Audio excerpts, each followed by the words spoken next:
Hello and welcome back to my channel. I am CCD.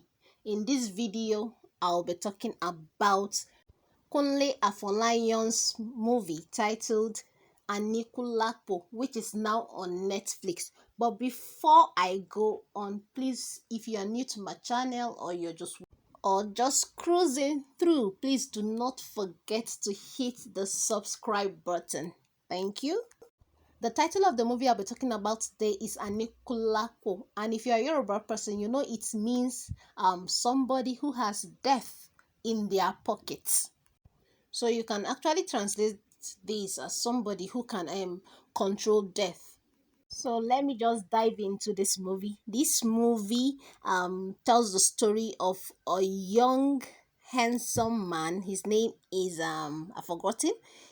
Saru, yes, Saru.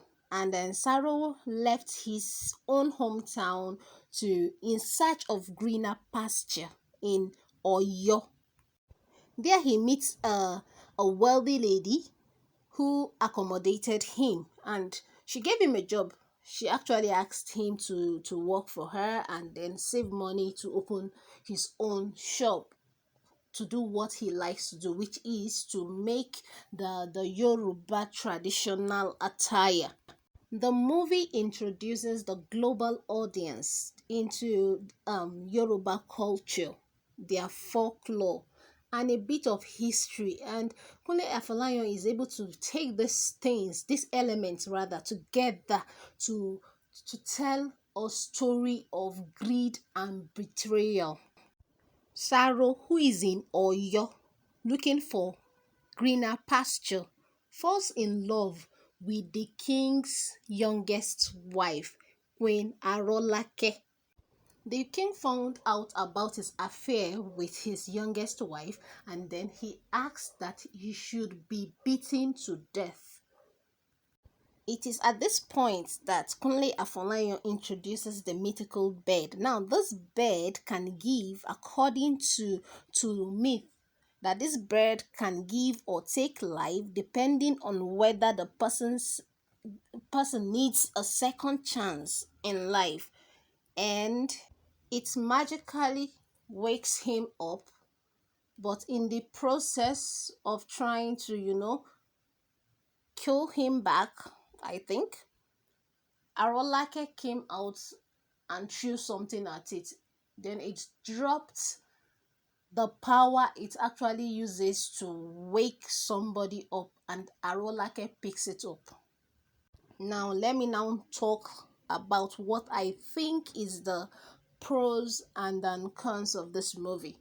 Looking at it from a cultural and aesthetic perspective, this movie actually performed well. It did great in that aspect, where it's kind of showcase the Yoruba culture, the rich culture, their food, their clothes, the money they spend. It even goes into history. Talk about slave trade. We heard about the whites coming to pick people for slavery. Yes. Then aside the culture, then the tradition, their beliefs, everything about the Yoruba culture is kind of showcased in this movie. And it's been so long I saw a movie that did something like this, and but this movie excelled in that aspect. Then moving to the cons.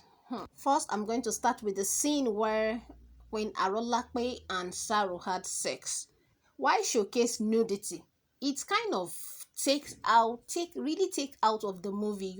It's not necessary. It kind of ruined the whole thing for me. And I thought Bimbo Ademoye said she would never act a nude scene. Another thing I kind of didn't understand, so I pushed that under cons, is why did Queen Arolake rape Saru? Like I don't even get it. She appeared like a magical being to him, and the next thing, I was like, Kilo Day, what happened? Then the last scene of the movie where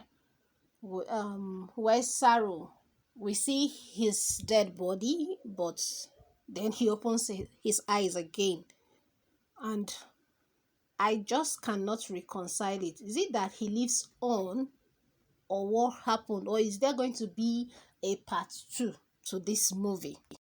The cast too, the great selection. It features characters, or rather artists, like Shola Shobowale, Bimbo Ademoye, Kunle Remi, Taiwo Hassan, Adebayo Salami, Moji Olaiwola, Aisha Lawal, Karim Adepoju. So if I'm to rate this movie on a scale of 1 to 10, it's going to go for 7.5. Please do not forget to hit the subscribe button. Leave a comment in the comment section. Let's know what you think about this movie, and I will be there also answering your comment. Till my next video.